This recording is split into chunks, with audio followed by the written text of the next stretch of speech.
Bismillahirrahmanirrahim. Assalamualaikum warahmatullahi wabarakatuh. Alhamdulillahilladzi ja'ala ramadhana syahrus siyami lil mu'minin. Wassalatu wassalamu ala asrafil mursalin Sayyidina Muhammadin wa ala alihi wa sahbihi ajma'in. Qala Allah ta'ala fil Qur'anil Karim wa huwa asdaqul qailin. A'udzu billahi minasy syaithanir rajim. Bismillahirrahmanirrahim. Ya ayyuhalladzina amanu kutiba alaikumus siyamu kama kutiba alal ladzina min qablikum la'allakum tattaqun. Shadaqallahul azim. Para permisa yang budiman yang sama-sama dimuliakan oleh Allah Subhanahu wa taala. Beberapa sesi yang sudah pernah saya sampaikan bahwasanya fadilah-fadilah ketika kita memperbanyak membaca istighfar, salah satunya adalah Allah akan senantiasa memberikan kelapangan di setiap kesedihan dan kegundahan di dalam hati kita atau di dalam hidup kita. Kemudian yang kedua, warzaqahu min haitsu la yahtasib. Allah akan senantiasa memberikan rezeki dari penjuru atau dari segala pintu yang tidak disangka-sangka. Itulah fadilah daripada kita membaca istighfar atau memohon ampun kepada Allah. Para hadirin yang dimuliakan oleh Allah Subhanahu wa taala. Di dalam menjalankan ibadah puasa Ramadan, tentunya harus kita gali betul. Tentunya harus kita pelajari betul ilmu agama. Supaya apa? Supaya di dalam kita menjalankan ibadah puasa di bulan suci Ramadan ini bisa memahami amalan-amalan mana saja yang harus kita laksanakan. Salah satunya adalah kaifiat atau tata cara berpuasa di bulan suci Ramadan dengan baik dan benar sesuai dengan ajaran agama Islam. Banyak sekali, mohon maaf, di antara kita melaksanakan ibadah puasa, tetapi di dalam puasanya tidak mendapatkan apa-apa kecuali haus dan lapar saja. Kam min shaimin laisa lahu min siyamihi illal ju'i wal 'atas. Berapa banyak orang yang mengerjakan ibadah puasa, akan tetapi dari puasanya yang hanya didapatkan ju'i wal 'atas, lapar dan dahaga. Na'udzubillah. Mudah-mudahan kita termasuk orang-orang yang bukan seperti itu. Maka ketika kita melaksanakan ibadah shaum, haruslah kita pahami betul syariatnya, rukun-rukun di dalam kita menjalankan ibadah puasa, syarat-syarat ketika kita menjalankan ibadah puasa apa saja.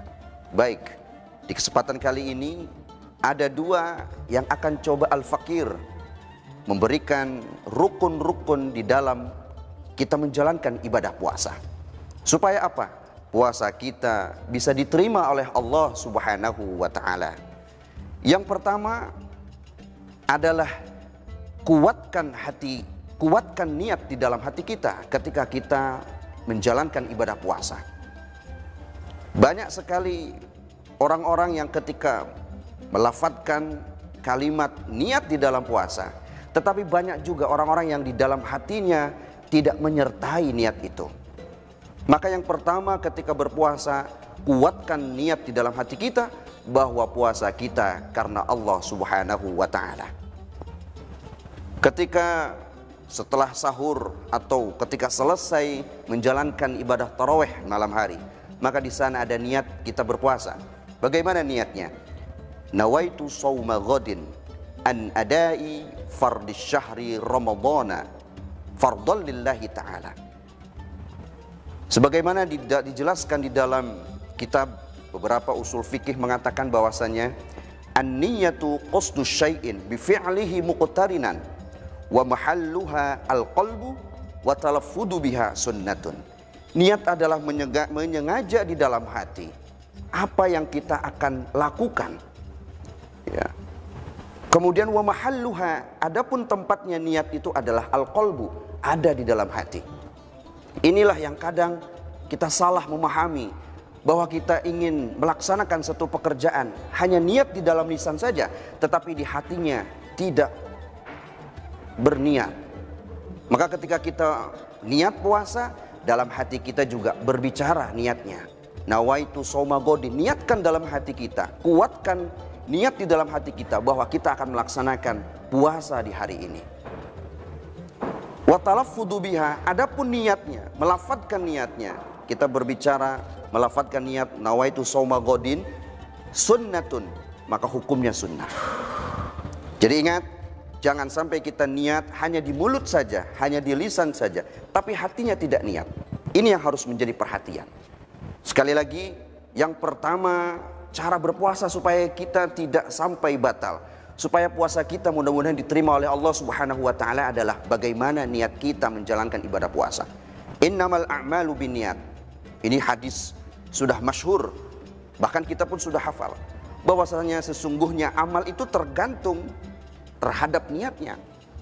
Kalau niat kita benar-benar kuat di dalam hati kita menjalankan ibadah Ramadan di hari ini, maka insya Allah ya, apapun godaannya, apapun itu akan diatasi dengan baik. Kenapa? Karena sudah niat kepada Allah Subhanahu wa taala dengan baik. Kemudian yang kedua, para pemirsa yang budiman, kaifiat supaya ibadah puasa kita bisa diterima oleh Allah Subhanahu wa taala. Ya. Yang kedua adalah belajar menjauhi apa yang dilarang oleh Allah Subhanahu wa taala ketika di bulan Ramadan. Para pemirsa yang dirahmati oleh Allah, ibadah puasa bukan saja ibadah yang menahan terhadap makan dan minum. Ibadah puasa juga bukan saja ibadah yang di dalamnya kita menahan lapar dan haus saja. Akan tetapi ibadah puasa di dalamnya adalah, intisarinya adalah kita menjaga seluruh anggota tubuh kita, bahkan hati kita. Ketika menjalankan ibadah puasa, maka lisan kita yang seringkali mungkin berbicara yang berlebihan, menggibah orang lain atau yang lain, maka di bulan Ramadan kita jaga lisan ini, tangan kita, bahkan hati kita, supaya apa? Puasa kita insya Allah dimakbul, ya, diterima oleh Allah Subhanahu wa taala. Sekali lagi, mudah-mudahan kita semua ini termasuk orang-orang yang menjalankan ibadah puasa dengan ikhlas, iman, dan tentunya berharap pahala di sisi Allah Subhanahu wa taala. Jadi yang pertama, kaifiat menjalankan ibadah puasa yang baik dan benar. Kuatkan niat di dalam hati kita, bukan saja di lisan. Yang kedua adalah menjauhi dari hal-hal yang membatalkan puasa, maupun itu yang lahiriah maupun yang batiniyah. Para pemirsa yang budiman yang dirahmati oleh Allah Subhanahu wa taala, mungkin sampai di sini, insya Allah kita akan bertemu kembali di sesi atau di lain hari.